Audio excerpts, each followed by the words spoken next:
أول ما الإنسان مننا بيقع في مشكلة كبيرة أو يمر بابتلاء صعب في صحته أو في رزقه أو في حد بيحبه، فجأة عقله بيتحول لمحاكمة ودايرة أسئلة مش بتسكت. الأسئلة دي بتبدأ تاكل في صحته النفسية وبتسحب طاقة الصبر منه وبتخليه عايش في عذاب ليل مع نهار. الأسئلة دي هي 3 كلمات: ليه وإزاي وإمتى.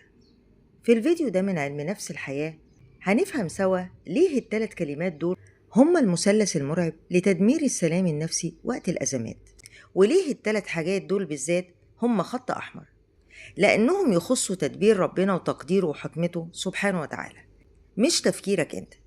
اسمعوا معايا الفيديو ده بقلبكم قبل عقولكم، لأن الكلام ده هيكون طوق نجاة لأي حد بيمر بظروف صعبة حاليا. هنيجي لأول كلمة وهي ليه. أخطر حتة في السؤال ده لما الإنسان يبدأ يدخل في خناقة مع نفسه ويقول: ليه أنا بالذات يا رب؟ ده أنا طول عمري كويس وبساعد غيري وبعمل كل حاجة صح وعمري ما أذيت حد، ليه بيحصل لي أنا كده؟ والناس اللي بتأذي ونيتها وحشة عايشة متهنية ومستورة. عقلك الباطن هنا بيقع في فخ اسمه الاستحقاق الوهمي.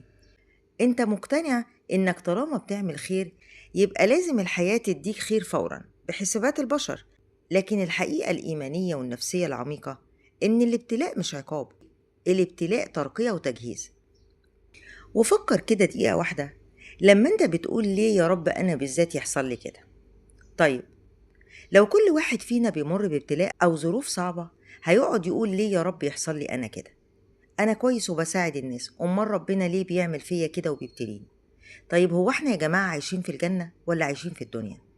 ربنا سبحانه وتعالى ذكرها واضحة وصريحة في سورة البقرة وقال: بسم الله الرحمن الرحيم: ولنبلونكم بشيء من الخوف والجوع ونقص من الأموال والأنفس والثمرات وبشر الصابرين. ربنا سبحانه وتعالى وضح لنا إن كلنا هنمر بابتلاءات، فلو كل واحد جاله نقص في الأموال أو خاف أو خسر حد بيحبه قعد يقول: ليه أنا؟ أمال الابتلاء ده هيحصل لمين؟ والآية دي هتتحقق في مين؟ ومين اللي هيصبر ومين اللي هياخد الثواب؟ سؤال ليه بيحسسك إنك حالة خاصة وإنك أنت الوحيد اللي حاصل لك كده، والمصيبة منقياك أنت بالذات. والحقيقة إن الكل بيبتلى بس الأشكال هي اللي مختلفة. سيب سؤال ليه لربنا، لأن حكمته أوسع من عقلك. وافتكر معايا قصة سيدنا يوسف عليه السلام. يوسف عليه السلام عمل إيه وحش في حياته وهو طفل علشان إخواته يرموه في البير؟ ده كان طفل بريء ونقي، ليه يحصل معاه كده؟ وليه يدخل السجن ظلم وهو ما عملش حاجة؟ بحسابات البشر ليه دي ملهاش إجابة وبتوجع، لكن بحسابات ربنا سبحانه وتعالى البئر والسجن كانوا هما الطريق الوحيد عشان يوسف عليه السلام يبقى عزيز مصر وينقذ أمة كاملة من المجاعة. سيب سؤال ليه لربنا، لأن الملك ملكه وحده سبحانه وتعالى، وربنا سبحانه وتعالى عالم بالصورة كاملة وانت شايف جزء صغير بس. الكلمة التانية هي ازاي. ازاي هخرج من الورطة دي؟ ازاي الفرج هيجي وكل الأبواب مقفولة في وشي والظروف سودة والديون محوطاني؟ هنا بقى عقلك الباطن بيلعب عليك لعبة اسمها وهم السيطرة. عقل الإنسان بيكره الغموض، بيبقى عايز يعرف السيناريو والخطوات اللي هيخرج بيها من الأزمة. فلما تلاقي الأسباب الأرضية كلها مقفولة بتصاب برعب وعجز. لكن لازم تعرف إن الكيفية دي مش بتاعتك، الحاجة دي بتاعت ربنا سبحانه وتعالى. انت بتفكر بحسابات البشر 1+1=2، لكن ربنا سبحانه وتعالى بيدبر الدنيا والكون كله بكون فيكون. وافتكروا قصة سيدنا موسى عليه السلام لما وقف قدام البحر وفرعون وجيشه وراه بالأسلحة. أصحاب موسى قالوا إيه؟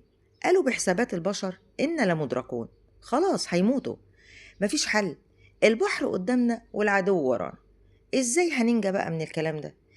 لكن سيدنا موسى كان عنده التسليم المطلق في الكيفية وقال: كلا إن معي ربي سيهدين. هل سيدنا موسى عليه السلام كان عارف إن البحر هينشق نصين؟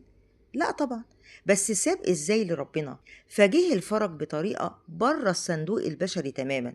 ما تقعدش تحسبها بعجزك، سيب الكيفية للي خلقك وخلق الدنيا كلها سبحانه وتعالى. نيجي للكلمة التالتة والأخيرة وهي إمتى. إمتى الغمة دي هتتزاح؟ إمتى هرتاح؟ إمتى الابتلاء ده هيترفع عني لأني تعبت وما بقتش قادر استحمل؟ سؤال إمتى هو اللي بيحرق بطارية الصبر عندك نفسيا. الاستعجال بيخليك تحس إن اليوم بسنة وإن الوجع ملوش نهاية، وده بيدخل الإنسان في حالة انطفاء ويأس تام. تقدير وقت نزول البلاء ووقت رفعه ده بيخص الله سبحانه وتعالى، مش رغبتك انت المستعجلة. ربنا بيرفع البلاء في الدقيقة والثانية اللي تكون فيها جاهز نفسيا لاستقبال الفرج. لو البلاء اترفع بدري ثانية أو اتأخر بدري ثانية، ممكن ما تستفدش من الدرس اللي ربنا عايز يعلمهولك. الصبر مش معناه إنك تستحمل وإنت بتعيط وبتقول إمتى. الصبر النفسي الحقيقي هو الرضا بالانتظار والتسليم بإن توقيت ربنا هو الأجمل والأضمن دايما. الروشتة النفسية النهاردة بسيطة جدا.